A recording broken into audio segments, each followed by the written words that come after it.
Yo, apprentices, acolytes, and fellow lords.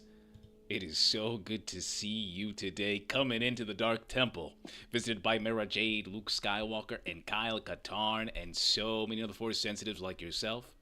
I'm Lord Dagovere, fam, and it's so good to see you today. Yo, we got a guest on the stream for the first time. This is the first time this has ever happened. I've ever done anything like this. But can we get, for the first time today, Logan, Footsies, Trent, Skywalker Academy, forwarded to the Black Jedi, Connor, let's freaking go. Reaps, so good to see you all. Can we get a ready up inside the chat? And please welcome, for the first time ever, yo, Baldywankenobi coming into the stream. How you doing today, Baldy? I am doing very well. Thank you for the introduction. I'm Baldywan Kenobi. I have been on TikTok longer than I would like to admit. Oh my gosh, almost 7 years, six It's been years, a while. which Yeah. it's been a while. And you can find me on TikTok, obviously, Facebook, YouTube. Though Facebook and TikTok are really my primary platforms right now, and Instagram, of course. It all of them DMs are open. Reach out to me. Any questions or just conversations any of y'all want to have, I'm always down for a good Star Wars convo. Let's go. So, yeah, I mean, the first thing I want to say actually is like, what got you into Star Wars? What started your journey? I'm pretty sure we all have a story, but like, I love finding out specifically from people that love the expanded universe. What was the first thing that really, I don't know, got you inspired to get more outside the movies? So my dad and mom simultaneously accidentally got me involved in it. My dad more intentionally. So my dad was old enough to go to the movies when he was a kid, the original trilogy, and so he got to see those. He took his younger brother to go see those. And so we grew up with that. That was our bread and butter. And so when the new prequels came out, super pumped. But as for the expanded universe side, my mom would make us do a reading program every summer, and my library had a ton of Star Wars books. That was most of their fiction section. I have no idea why that was the case, but they just had a ton of fiction sections. So like Shatterpoint, Wow. the Master and Apprentice series, I read every single one of those as a child, Really? fighting off as many other kids as I could to get those during the summer, because I mean it was that or a bunch of stuffy books that I didn't really care about. Yeah. And so I just immediately gravitated towards the fiction section, and it was pretty much all Star Wars. Damn. And that's really how I got into the extended universe, at least. And of course, started off with one of the first ones I read once I'd kind of spent a couple years in there and really gotten into the heavier novels was Darth Bane's The Rule of Yes. Two. Of And course. a interestingly crafted villain slash protagonist who happens to be bald was right up my alley. So I Yes. I couldn't resist. The pull was too strong, Yeah, unfortunately. yeah.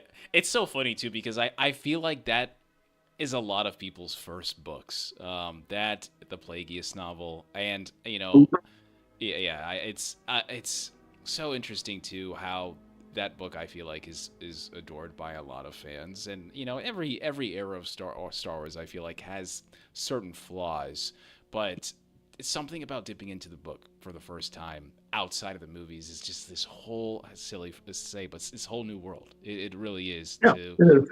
yeah see what else is more outside of the movies. For me, like it was the movies were always a thing. Maybe we were putting them on Thanksgiving. They were always on Showtime or TNT, during the end of the year. Mhm. Um, but I really didn't get into the expanded universe. I think it was after Revenge of the Sith came out where I felt like Star Wars was done. It was over.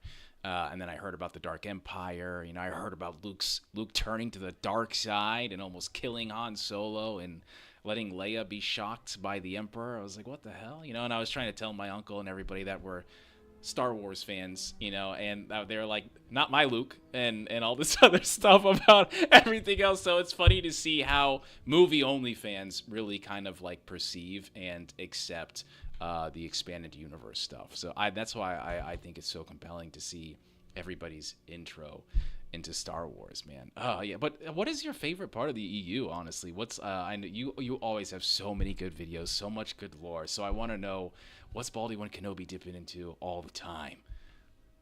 I really, really like Old Republic, and not Yeah. just like the games. I grew up on the games. I love Star Wars video games, especially I'm trying to remember, the Republic Commandos. Love Republic Commandos, KOTOR.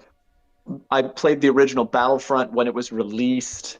Like it, I love the video game extended universe and all the connections they had there, but I really, really love like the Old Republic. Like that time period is always super exciting to me and interesting because I feel like we don't have any canon connection to it. Really, like technically Darth Revan's canon, technically Darth Bane is canon, but we don't have a whole lot of explanation or exploration in canon. And so to see all this ancient history, you can really get away with anything. And the writers do. I mean, giant praying mantis people that were cannibals that overthrew God, a wild thing to write about. And it's entertaining. It is to Yeah. have something that's that kind of out there and still be entertaining. And then, of course, Darth Bane comes along and he institutes the rule of two. And I've always thought the Sith were interesting. I mean, bad guys are just cool, Yeah. especially when, they have just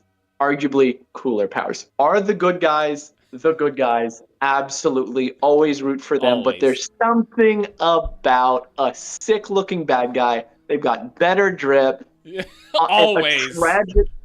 a tragic villain will Mm-hmm. always get to me more than the perfect hero. And I don't know. That always has Wow. resonated with me. Yeah. I've always really enjoyed that. Yeah, yeah, yeah. Especially when they got drip in a red lightsaber. Definitely. For The sure. drip definitely helps. Like Yeah. I can overlook a lot of sins for you look cool. I mean, Yeah. I mean, our boy XR Kun was, I mean, he was aura farming back in the day. I mhm, mean, oh my God. I always bring it up on the stream. It's so funny. Yeah, see, I mean, I understand. I'm an Old Republic boy too. I'm sure you see the shrine behind me with, yeah, Kreia and everybody. So, I mean, mhm, I I don't know. I don't know how much that you've dipped into the Old Republic, but there's the High Republic. But there's some things where they dip, like they talk about Odan so much. It's which is mhm. really interesting and tells the Jedi connection, which is really big there. But yes, you're right. There isn't really anything truly connecting Knights of the Old Republic, Revan and Bastila and the whole core fundamental conflict in the stories that we love. But that's why I also feel like it kind of does fit in seamlessly because there's nothing really not connecting it either. And that's what I do enjoy because I guess that's my headcanon. That's my guilty pleasure about Star Wars. It's I think this is in there until there's a substitute for it. And even if there is a substitute for it, Exactly. yeah, I don't know if I can accept that, especially how good. It did rule of cool. Like Yeah, I can yeah. accept like some things are canon, but it's like I know it's canon, but this was kind of a cool idea. Like there's some things in Legends absolutely mind-bogglingly wild, unnecessary, should never have existed. However, there's some pretty cool stuff in there too. Like Yes. I Yes. mean, Luke being cloned and from his hand that they somehow get back from Bespin and they just add another U to his name and it's Luke Luke. and him going on a rampage. A little bit out there. Not too Yeah. far out there for some Star Wars, but Yes. there's certain things that can stay legends. Palpatine canonically being a player and having multiple children biologically in Legends. Mhm. Never need that to exist in canon. Cloning to get to Rey, Yeah. you know what? That was the right decision. Yeah. Oh man, I feel like we could talk about that stuff all the time. Oh man, but it's so funny you brought up EU books and Logan in the chat. Your boy Logan says my middle school was loaded with EU books, which is cool because I've seen. I remember in school a little bit reading some books. I think it was I have some of them behind me. It was the Jedi Knight series or I think the Apprentice Knight. I can't remember. Yeah, so there's a lot of them, and I remember a few of them, and we talking on stream. But it's so cool to see, and everybody in chat right now is a Darth Bane, Edgelord, Darth Bane, Thought Bomb. Let's go, So I love how all those stories kind of connect to each other, and also fans. I don't know, man. It's really interesting, and it's not to say that new canon doesn't have good stuff, because I don't know if you've read Shadow of the Sith or Dooku Lost. You know, like there's some really good bangers in new canon. One of my favorites actually is Shadow of the Sith, and we have the new Vader book that's coming out soon, which was also made by Adam Christopher, and I think he's made one of the best Star Wars books, which is Shadow of the Sith. It goes in, I think Revan is mentioned in there, but it's really cool to see some of the new Sith, you know, like Momin, and then Noctis, the really interesting characters that I think a lot of diehards that love Legends don't necessarily dip into, because the Old Republic is so good, and that's really all they need. Yeah. Yeah. Fair. Yeah, honestly. Okay, so there's this one thing I do on the stream, and I usually go into and read sources of like maybe what's happening Reddit. And one of the things that I saw that was trending was about Star Wars Eclipse, everybody's favorite game that we think doesn't exist. I don't think it exists. I don't think it's ever coming out. But what we hear is Quantum Dream says the development on Star Wars Eclipse continues, and they are eager to share more with you in the future. Over the past few weeks, they found several people that have announced that they have joined the dev team, and apparently they are still working on Eclipse. In my experience, and I have worked on some things, development could mean it's such a vague thing. Like, there's literally someone taking notes about a story of a script, and that could honestly count as production. I'm curious to hear your thoughts and your views on this, about this whole situation and Star Wars Eclipse. It always looked to be more ambitious than they could deliver. Not that I would be in any way upset if this game does actually exist and eventually come to fruition, because it does seem like a really cool concept. However, they promised a lot, and the communication has been well, this is probably the first time we've heard anything, at least I've heard anything in 6 months to a year. And even then, those were just like bare rustlings of people still being excited. And honestly, if you wait such a long time, the longer they wait without any real news, the less likely things are going to happen. I mean, it's like the KOTOR remake that we were supposedly getting that then evaporated along with my hopes and dreams. I would love Eclipse to happen. I think that it would be a great addition to fill out the universe, especially since there's so many options of the directions they could go, because they didn't really give a whole lot away with the trailers. They just said, hey, we want to do open world. We want to see what that looks like in Star Wars. We want to give you the chance to explore. Great. There's a billion different planets. There's a billion different things. We don't have to connect to any time period. We don't really have to connect to anything else. We can just see our own Star Wars universe and explore it how we want. That's ambitious, and with the amount of info we've gotten, I can't see it happening. I can see us maybe get a significantly neutered version of that maybe down the line, just to fulfill promises, to make sure that, like, oh yeah, we said we'd give you this. Here's our delivery. Gobble up come in and buy it, you know, and I will without question buy it. So maybe that is the move, actually. But I think they've gone too long in between developmental updates for it to be. I think if they're really gonna make a good game, they need to start from here and go forward, because, and as far as I can tell from everything that I've seen, there's been no real groundwork laid between this update and the trailer, which was what, 2023, 2022, somewhere around there. It's been a while, and it leaked out so weird. And it was one of those releases where they're like, look at this cool thing, you know, here's a flashbang of exciting new opportunities, and then ghosted for multiple years. Like, I feel like half of the shows that got announced a year or two ago, they just, here's this really cool shiny, but also we might not have that or any plans to make that. We just wanted to see how people would react to it, see how the test groups really felt about it. And now that we've announced it, oopsie, it looks really expensive to make, and we want to go other directions. Yeah. And I Yeah. think that's unfortunately the case. Is they're gonna do a lot of talk, but I think if they're going to actually make it, they're gonna start from here and then go forward, which I'm not mad about. I'd rather them try to restart and then drum up some excitement and actually lay some groundwork than try to piece together the last 3 years of whatever they've been kind of trying to cobble together and just spend the money. Yeah. Spend the money to make it good. I mean, you're Disney. You're Yeah. Disney. I've given you enough money alone to almost fund one of these Yeah. projects. Yeah. So just commit to the bit. It's Yeah. Star Wars fans will come. They always do. We'll that last complain, but we'll always come. Yeah, yeah. And that's so funny because that's actually a really good, I think, like, in my opinion, call out. Like, it is Disney. It's supposed to be this whole magical thing, and at times limitless budget, right?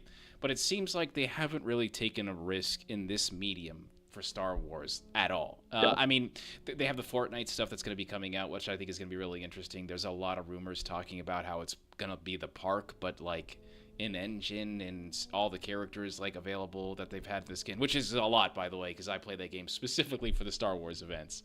But this whole Quantum Dream thing, I don't know if anyone's ever played the 2 Human game that they had, or Detroit Human, I think it was. Detroit Become Human, I Yeah, think. Become Human. Thank you. Yeah, I also just think that it's almost like a modern day BioWare experience where it's just choices and story and different angles if they end up doing it. But yeah, I'm not sure. Like, this is the same realm as the Knights of the Old Republic remake. Does this thing exist at all? Has it ever even exist?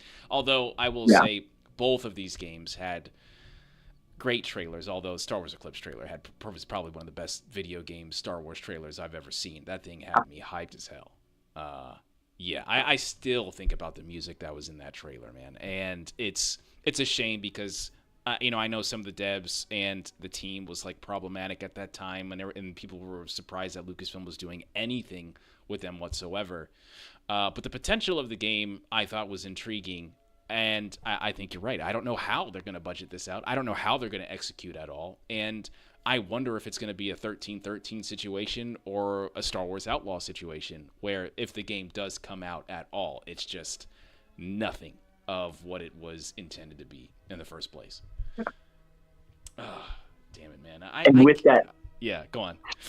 No, sorry. And with the history, like, they have too much money to release another Outlaws. Yeah. Like, not that Outlaws was a terrible game, but it wasn't finished. Yeah. There was too many bugs for the amount of money people were willing to pay for it on release. And it's a single player game. It is one thing if you're doing like advanced multiplayer games where you're having, Battlefront, where you've got 200 people or 150 people or whatever it is. Like, that's wildly difficult to properly make efficient. But a single player game should not run that rough on release. And I'm afraid that's what Eclipse would become. Yeah. I hope not. And like I said, they've got the money to make it right. I don't mind them slowing down and taking their time if they're going to do it right. But if they're not, I'd rather just wait on content and have them funnel that money towards other projects that they would take the time with. I mean, the things that they've taken their time with, like Andor, arguably not just some of the best Star Wars, but some of the best media I think that I've ever seen. And they knew, and the big difference is they knew where they were starting, they knew where they were ending, and they knew how long they wanted to take to get there. And they pretty much said, go ham with the budget. And they did, and it was beautiful. Same thing with the final season of Clone Wars. They said, oh yeah, we've got... Oh my God. Because I feel like a lot of people forget that the final season of Clone Wars was Disney. It was them rolling up with a budget, sprinkling it and saying, hey guys, we know this is everyone's favorite. Filoni, your team, we're not going to step too much on your toes on this. We want to show after this in Rebels, but this one's all you, boo. Go ham. And he did. Yeah, that's always such a good point, too, especially, like, I talk a lot about Star Wars animation looks like VeggieTales. And it's... VeggieTales is the callback. Yeah, and I'm not trying to insult CG. It's more so like I feel like if George Lucas was here today, there are other mediums, especially when you look at Arcane, especially when you look at anime, like just like Japanese anime, you know. And we're gonna pivot here to Visions in a little bit, but I think that there's opportunities that Lucasfilm Animation hasn't taken yet. Maybe because I'm not saying that they're outdated, but maybe perhaps they don't see how important this stuff is, especially when it goes to the box office. You have Demon Slayer and Jujutsu Kaisen and Dragon Ball Z whenever it comes out, that is breaking box office records, you know, for North America, where at time they didn't even want to have anime in the movies at all, you know. And I was one of those people watching Death Note back in 2008, right after the Dark Knight Rises, or the Dark Knight had released, and it was so hard to find a theater back then. I'm showing my age, but it was practically impossible. But like now, when you do it with Demon Slayer coming out or something, it's like every theater is showing it, and not only has that, but it has merch too. And yeah, I think that's a really good point about budget and stuff like that. And Disney makes a lot of anime in Japan. If you turn on Disney Plus in North America, you won't see all that anime. It's only like a JP VPN thing that you could end up having that, which is like really frustrating too. I think that they're kind of restricting themselves to the money I guess they could be making if they want you know, new age and new generation people to come in, because there's a lot of people that watch anime these days. It's not like how it was in high school, you know. It's very different. But it's so funny you brought up Andor, and everybody was pretty hype about that. Forward into Black in the chat was also talking about how they should probably take their time like they take their time with Star Citizen. That's man, I think I don't want it to be like Star Citizen per se, and like how much money that they've accumulated and it's still not a full game. But I love the idea of open universe. But with all that money and all that funding, and you still haven't been able to make the game, complete the game. I don't even think the story's out yet, you know, for that game. So that would be something I'm not sure what I would like. I will say I liked Outlaws. I just wish it was co-op. That's all. That would have been better for that price range for me, but I definitely did not buy the game in the first 2 months because of that price range and how I initially played the game when I paid the $15, I think, for Ubisoft, where it was not polished, man. Man, that stealth stuff was really frustrating. Yeah. But then they do like Jedi Survivor, and that came out, and that was pretty good. Mm-hmm. Like Jedi Survivor and the first and second, like I always get them confused. Mm-hmm. But like those are really freaking good games. So and that's what's maddening about Disney. Like that's what absolutely drives me crazy, is because they'll have like a work of art, and then like an Andor or Rogue One, and then they'll, for every one of those, they'll have a Book of Boba Fett or Outlaws, where it's like. Yes. It's like you're doing so well half the time. You did this, and like Skeleton Crew. I wasn't the target audience for Skeleton Crew. I loved Skeleton Crew. It's a great show. But it is, and like once again, not the target audience at all. But it doesn't really have a connection to anything else. Mm. It's in a unique time zone. It's got a life all its own. And I feel like a lot of Star Wars relies a lot on like the Skywalker saga, which isn't a bad thing. Like that's what I grew up, that's what I love. But I think whenever they get away from that, they do really well, except for, you know, Acolyte, which I really wanted to like. Mm. I did like some of the characters. I really like Soul. I really like Jackie. I really like some of the actors. But some of the dialogue was rough. Not that, you know, I'm going to disqualify anything because Star Wars has some of the worst dialogue in human history. Yes, exactly. I mean, I just watched episode 2 with my wife like 2 weeks ago, and I am and she'd never seen it before. So the number of times she would just look over at me and roll her eyes is fair. Absolutely fair. So I can't disqualify it for that, but like, I don't know, there was just so many things that were so close to being so cool. And then they had some of the best lightsaber fights we've probably ever gotten. I mean, Khmer versus all the Jedi, that was a work of art. And then the rest of it was kind of like even the parts of it that were, you know, had potential, it just felt like And I feel like the actors tried a lot harder than the writers did. Wow. That's a very interesting. Okay, yeah, I understand. I understand what you mean. I don't think that's inaccurate to say.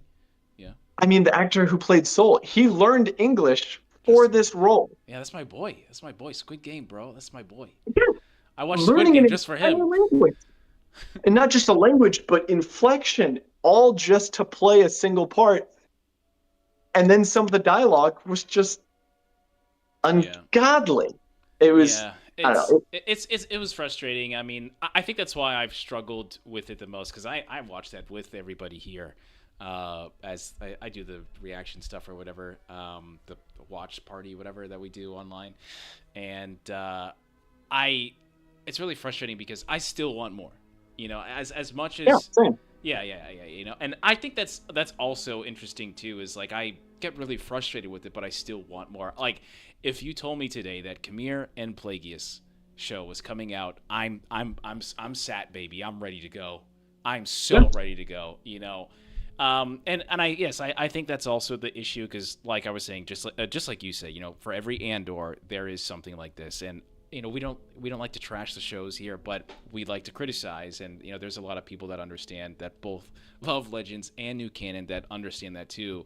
Is that I there's a level of consistency that Andor has, and there's a level that the bar was met, and even for someone like me that even criticizes Andor because I want to see lightsabers, I want to see the Force, but then you show me Andor. And I'm just like, you were capable of this the whole time, And I think that's the most frustrating thing, by far. Absolutely. It's you see, and sometimes they'll release almost side by side, and it's like, are you kidding? You 3 months ago you made the Mona Lisa, and now you're out here drawing with Crayolas. Where did the ball get dropped? And, Yeah. and like The Acolyte was one of the most expensive TV shows per episode in history. Yeah. Yeah. That's crazy to me, man. I also dislike how reactionary Disney is, especially with the Ben Solo stuff.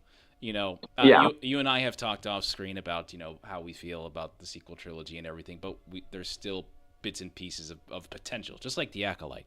And I do gotta say, if there was a hunt for Ben Solo, would you be interested in seeing this? I gotta know. I would. I'm kind of a little bit divided on this one because on the one hand, I do think that having him come back does negate his sacrifice a little bit. That was kind of supposed to be his redemption. This is hey, I'm doing a good thing, but also I have committed an unquestionable amount of war crimes and killed and been a part of killing literally billions of people.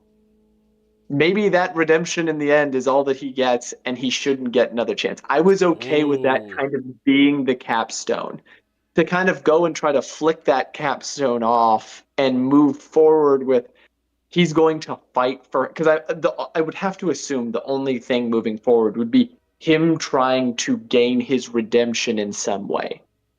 Because I mean, his mom's dead, his dad's dead. There's no forgiveness from his family. Everyone that he has a familial connection with, even Luke, all are dead. Most of them, by at least in all of them actually, are by his hand. Luke tries to show up and dies trying to save, the resistance.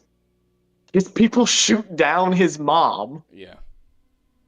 And then she dies afterwards. And then, you've got his father, who he impales and then Palpatine's into a giant pit. Yeah. Like, I don't, and this, everyone deserves redemption in a theoretical way. I think dying's the way he gets it. Yeah. I mean, if I was the Resistance and I'm restarting the universe, trying to recover from once again another massive war and more planet killers, the guy who's been running it for the last little bit popping out and being like, "Don't worry, guys, I'm good now." I can't see that being done well. And maybe part of even I was like, okay, maybe they could do some giant courtroom scene, but I don't even know that I'd want to necessarily see that. I always want to see more Star Wars content. Yeah. And so maybe even if it's just Ben, maybe going around the outer rim or something, because he can't go to the inner rim because, wanted war criminal. So him and Rey can't really interact. And so he goes and tries to find his own path in the Force, maybe find some abandoned Force nexuses or Jedi temples and tries to rediscover what being a Jedi means to him.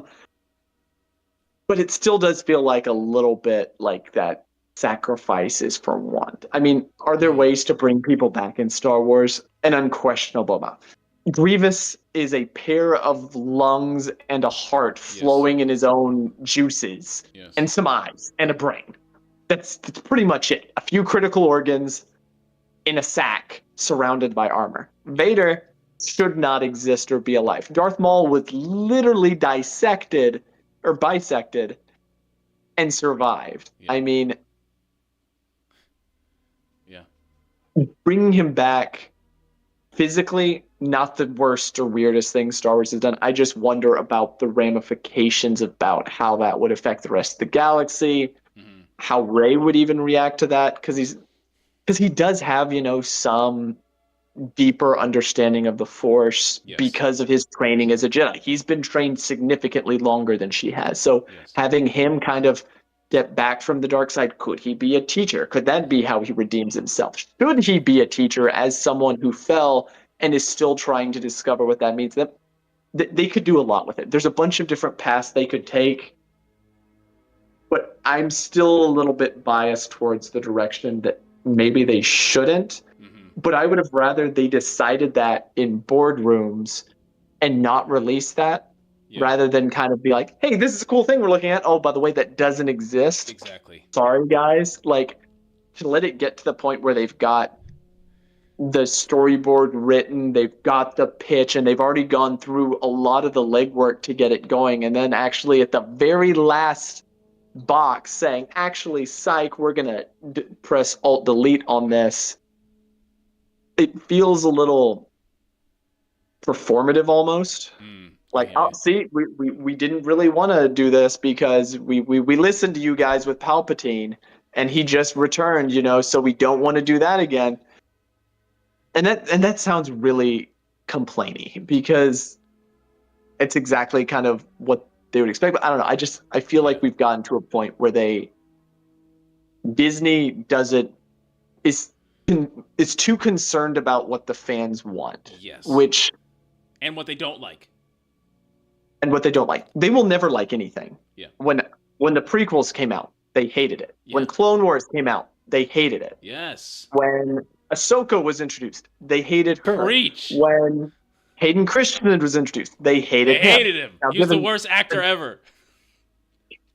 Star Wars fans will never love anything until it's blinded by nostalgia in 10 to 15 years. Or a couple years at least. Like, except for maybe, a few examples like Rogue One and Andor.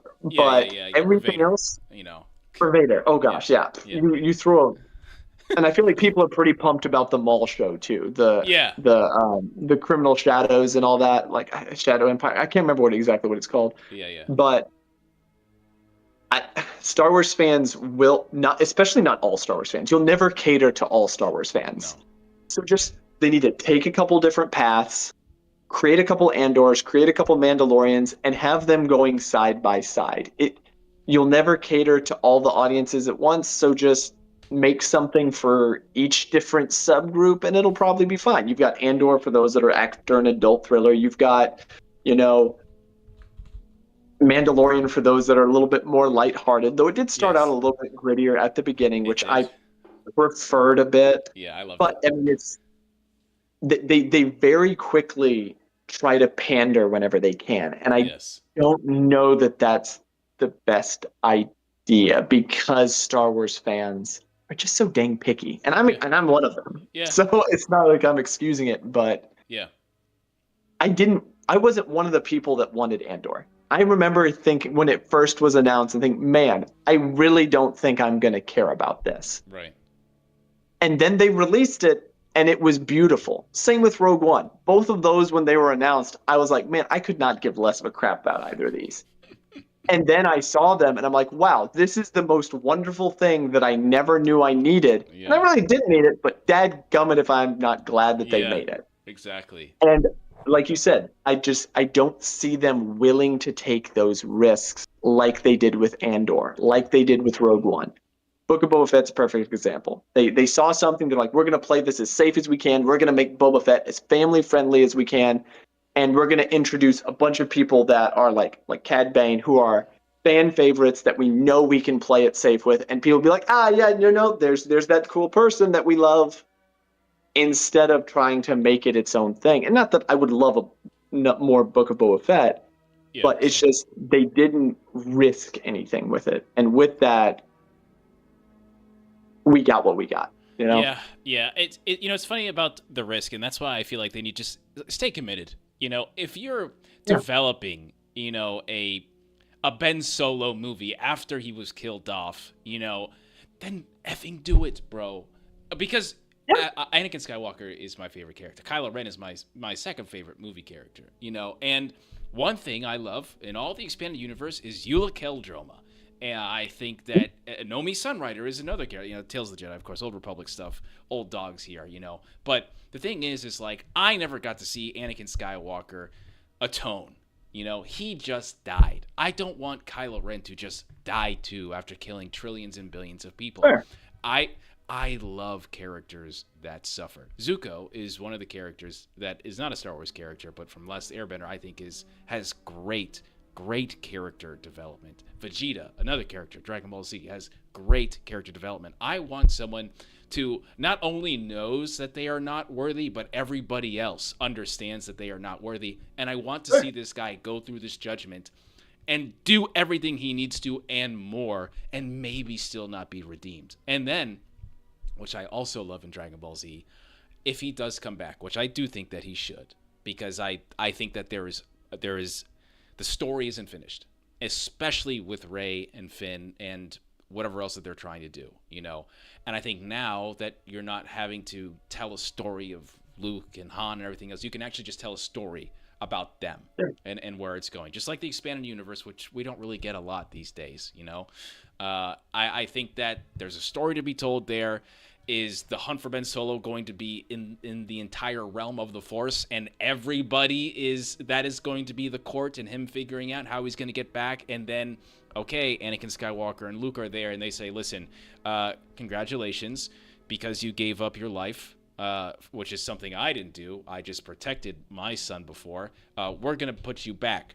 But the thing is, if you die again, you don't exist anymore. You're not going to the realm of the Force. This is it. This is what you atone for. This is your second chance. That's all you're getting. I like that, and I think that also makes people understand that choices matter in Star Wars. And I just really want to see a Eula. I really like to see a Eula Keldroma story, like the Anakin that we never got. And I really want Ben Solo to be that character. Especially if he's the last blooded Skywalker. I love that. I've always loved that about Kylo. I've loved how flawed he was, and I loved how he always said, finish what he started. I'll finish what you started. And I think that could be a dual meaning of him actually doing what Anakin never could, and that was atone. I really like that, Dick. I think I'm very down with that. I think that that's a really cool take on it. I think that that's a direction that if they go with, or if they actually decide to move forward with it, that's the direction they should probably go. I feel like the idea that you can atone for it. Mm-hmm. So figure it out. You've committed countless murders, literally unfathomable amount of death. And by the way, all the people who are related to them are still out there. You have to deal with them knowing that you're still alive and dealing with your existence on the daily, and while simultaneously trying not to be that person that you were. Yes. And trying to grow through that, because nobody's going to be on your side. And frankly, they probably shouldn't, after how many times we've accidentally raised another massive murderous psychopath to, control the galaxy. people being a little bit more cautious might not be a bad thing. So to see that distrust and outright hate, and to see him avoid being corrupted by that, would be an interesting redemption story, I think. Yes, see, you're getting it, Baldy. I love it, man. It's the other thing I was thinking about too was what Heir to the Empire does so well is the value of someone's name, particularly Leia, and her being Lady Vader. And I would love to see people who didn't know about that, because in the new canon they kind of know that, she's, the daughter of Vader, but I want people to exploit that. Dude, not only was he Kylo Ren, but Leia, who ran the Resistance, is also the son of Vader, or the daughter of Vader, who is related to this guy. This is a whole family of Skywalkers that literally send the galaxy in calamity. He needs to be crucified. I would love to see Kylo go through this spiritually through the Force, as like he's witnessing everything go on that not just like he did, but also Anakin did and Vader did. I would love to see him kind of just almost be, he is the atonement of the Skywalker, the walking, this is who I am. Not necessarily, and I'm not really a religious person, but not necessarily carrying the cross right the entire way. But I would like a version of that through the trials and tribulations that he has to go to. I think that would be amazing. Are they capable of doing that? Why did Adam Driver love this story so much that he even had to say that he effing loved it? I think if you're going to bring him back, that's the story you tell upon him also being this renegade Force user that isn't a Jedi, but he is just all about atonement and helping other people find their path that he could not. I think that's the way you do it, man. I love that. I love characters that suffer. I want him up there with like Guts and Smeagol. I love that shit. I think that's the way you do it. That's the way you bring this guy back. Especially with a title like The Hunt for Ben Solo. Yeah. I mean, I think that's kind of the intent, is for him to be hunted and suffering. Yes. And yeah, you definitely shouldn't do all right, he's a good guy now. Yay, let's just all sing a happy song for the literal... We're going to have cake. All right, give him a crown, give him a cookie, set him in his corner. This is fine. This is all fine. Like, I think that's probably how it should go. Just... Let's go. Yeah. I'm down now. Now I want that movie, but I know that all the projects I've worked on are not going to be like that. They usually get shelved. But so we talked a little bit about animation. How do you like Visions, man? Have you watched Visions? Have you watched every season? If you have a favorite episode, I want to hear. Let me know. I have. Duel is by far the best episode for me at least, for what I wanted from it. I mean, there's something about like the old Japanese style of the lone Ronin walking through. It's just being cool for cool's sake, especially for something like Visions, where it's just like a one-off episode or a couple episodes, which we're finally getting another one. Yeah. I think that's perfect. I really like the niche that Visions fills. Nothing in it is canon. None of it matters, but it's just some really cool ideas that we threw and stuck at the wall. One of which it looks like is continuing to stick at the wall. The Ninth Jedi, I'm pretty sure, is the name of it. Yeah. But they are looking at making, supposedly, a full series for that. Yeah. It's going to be its own series, and I haven't looked too much into it. Yeah. But it's going to be its own series. Yeah. 2026, yeah. And so for that to kind of grow from this, I think I'm not opposed to it. I think that having a first, true dedicated Star Wars anime, even if it isn't canon, and like they had like the 2000s animation that was definitely anime inspired, but having like a committed anime studio make an anime for Star Wars from Visions, I think is a really cool growth. It shows that, hey, we are kind of listening. We saw that you like these concepts. Here's more. Yeah. It's because I feel like that's kind of what the point of Vision. Yes. Best sounding board you can get. Here's something cute. Here's something fun. Here's something violent. Here's something, very deeply thoughtful. And to see how people grab onto that and react to those different projects. Here's something, that's more of like an underground thriller, and to see criminal underworld, to see how Yeah. people react to that, and then be like, oh, this would be a great project for the future. Even if it's not directly from those shows, it shows what a lot, it puts a nice finger on the pulse of the fandom to see, ooh, this is something that might be a great idea. This is something we thought was a great idea, but people aren't as interested in. And I really like commitment to new alternative art. I mean, Star Wars has always been on the cutting edge of art. And so to see them really come forward and say, "Hey, we're giving these people pretty much full reign to make whatever they want. There's 9 studios for the newest season. Go ham with what you want." I mean, give us a look over Yes. before you post it, but here's some general ideas. Go be creative. I think Yes. that makes a big difference. And have it spawn a brand new show, and a show that I'm excited about. And I only found out about that one because I was only really paying attention to Visions when you're like, "Hey, let's do a podcast." And I was like, Yeah. "Oh, okay." So I only kind of became aware because I really wanted to be blindsided by what was in Visions, Hmm. because that's just the kind of show it is. Yeah. It doesn't have any connection. It doesn't need to have that connection to anything. Correct. And so for it just to release and to experience it is something unique in Star Wars, but also something that's fun. Yes. It's an experience that you don't get a lot in any fandom. I can't, except for maybe like the What If in Marvel, that's kind of vaguely the same idea, which is also Disney, of course. But this is something, it's just something different. Yeah. There's a million different things that Star Wars can do.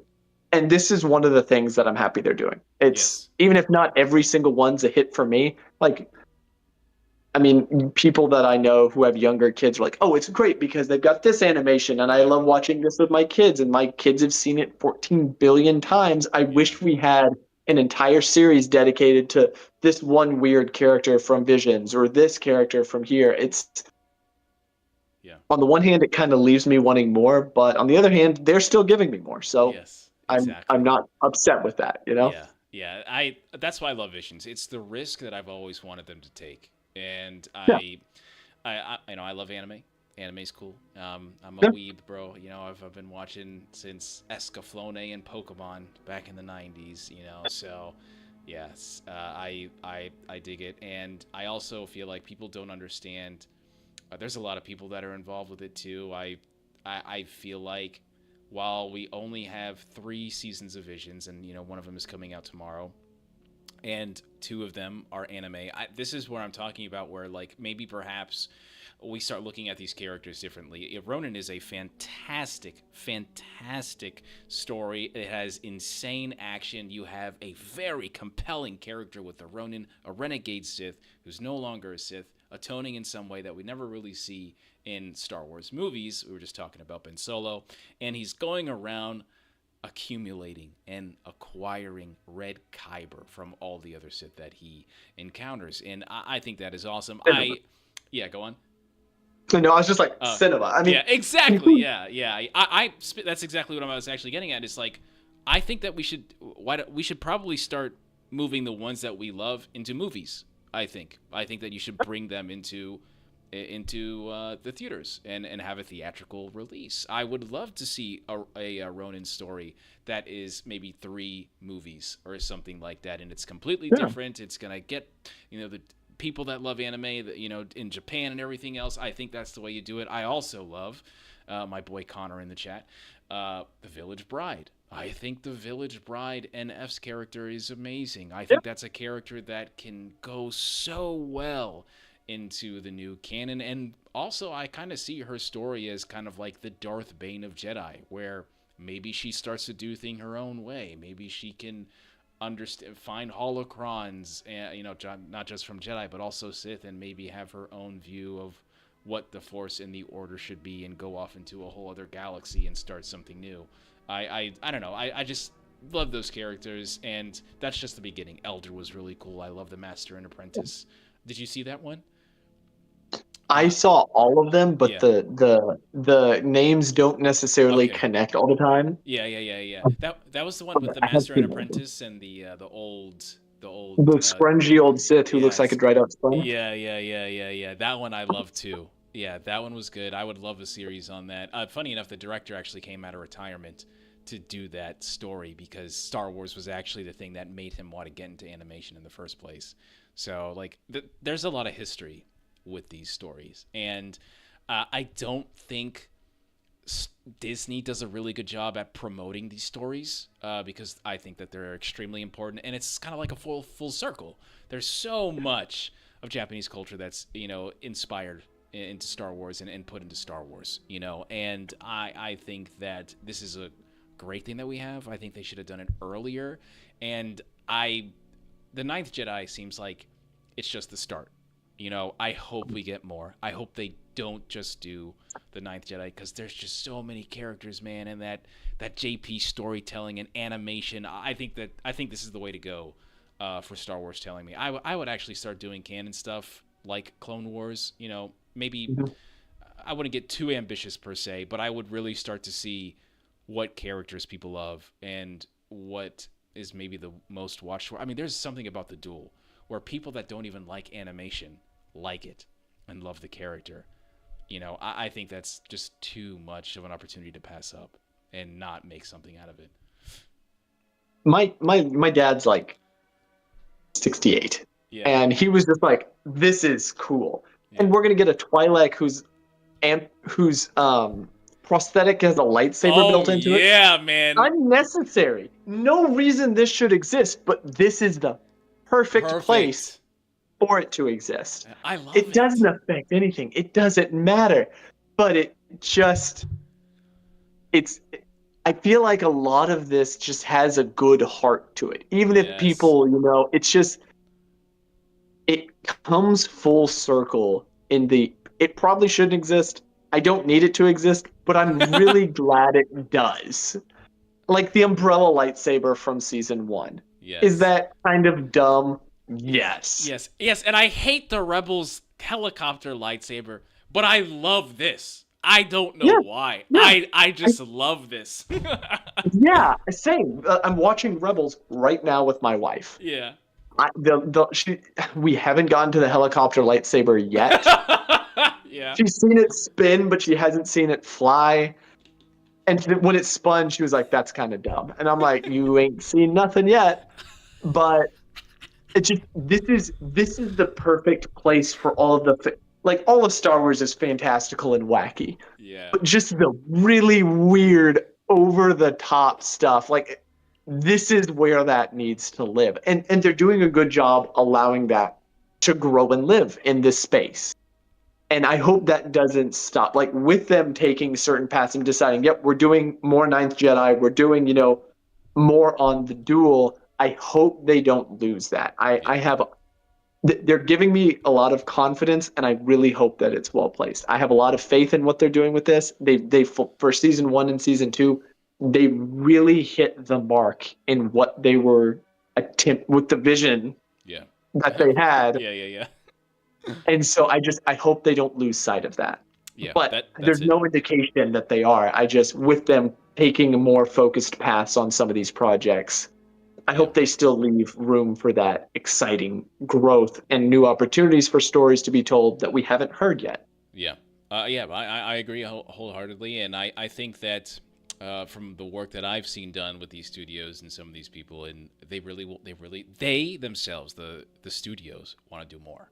And I think that is the hardest part in modern day Star Wars is not only to find someone who is capable of directing and telling stories, and having great action and understanding Star Wars, but like genuinely wants to do it, like genuinely wants to take the stress, genuinely wants to go in.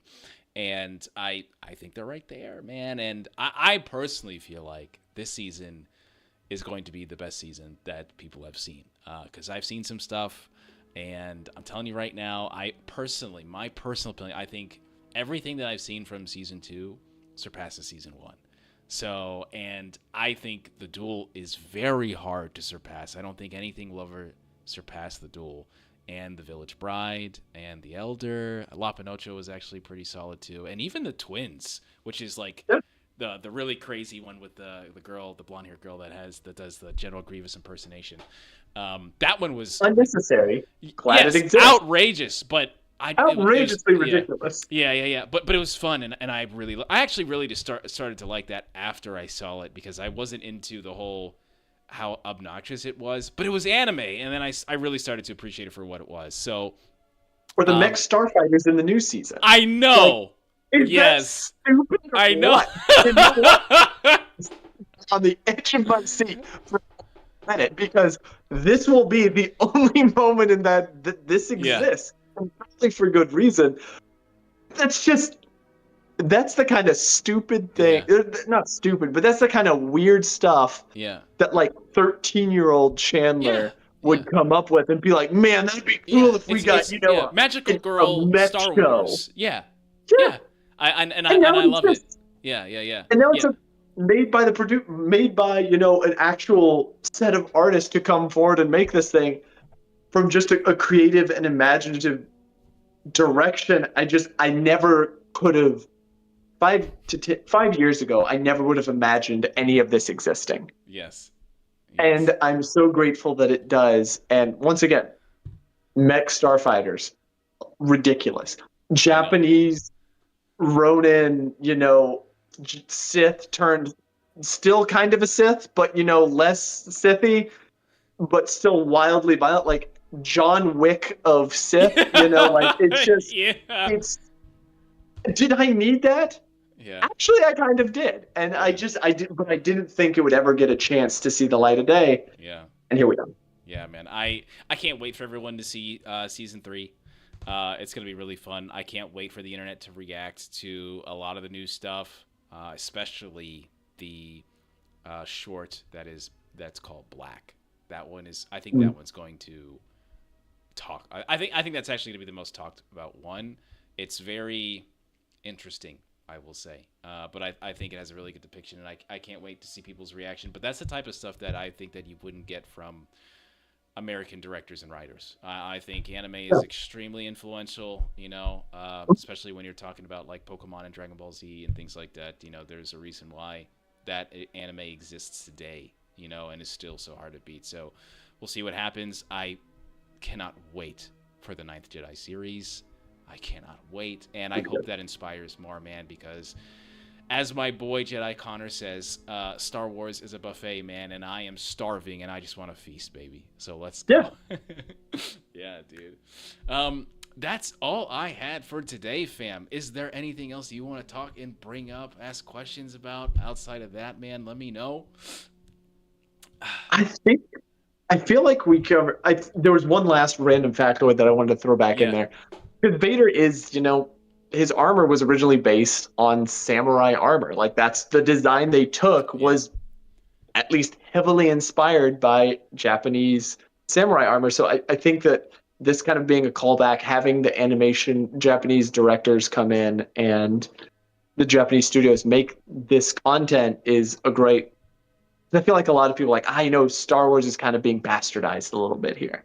This isn't the Star Wars that I grew up with, therefore it's bad Star Wars. Yeah, exactly. But I feel like we've just come full circle, and I feel like the more people that realize that we're not making things bad necessarily, they're just trying to pay the dues in a different way, I think would bring a lot more fans a little bit less heartburn.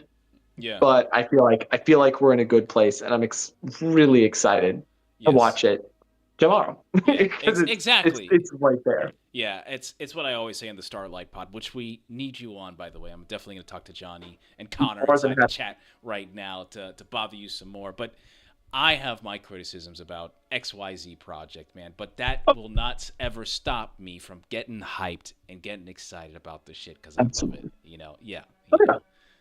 So, and that's the best part about it is like I can criticize it and I still love this shit. Yeah, exactly. Yeah, man. But I think that's it today, guys. Baldy, where are you? Where can people find you? Please let them know so I can send some good people your way. I am Baldywankenobi. You can find me on Facebook, Instagram, but mostly on TikTok and Facebook, YouTube now. Um, that's pretty much it. I am available on all of those platforms for DM. And I just want to say thank you for having me on. This has been an absolute blast, and I'm excited to talk some more. Yeah, Thanks for man. having me. Yeah, this is my favorite thing is to find people to talk Star Wars about. This was just the first one, but I really want to have like a campfire session one day where like we Yeah. all just like come together and just start talking about lore and theories. I think that's where Star Wars is at its best, where you're talking about things that you wouldn't necessarily talk about with a movie only fan per se, because maybe they're not interested in much as you or they're not as curious. I think that's also the best part about Star Wars, man. So this is fun. I would love to have you on. The chat loved it. They're popping off always. So yeah, man. Thank you guys. Make sure you follow Baldy1Kenobi. And that's going to be it for us today. As you know, coming into the Dark Temple, visited by Mara Jade, Luke Skywalker, and Kyle Katarn, and so many of the Force Sensitives like yourself. I'm Lord Dagovere, fam. This is Baldy1Kenobi, and we'll see you around. Deuces, baby.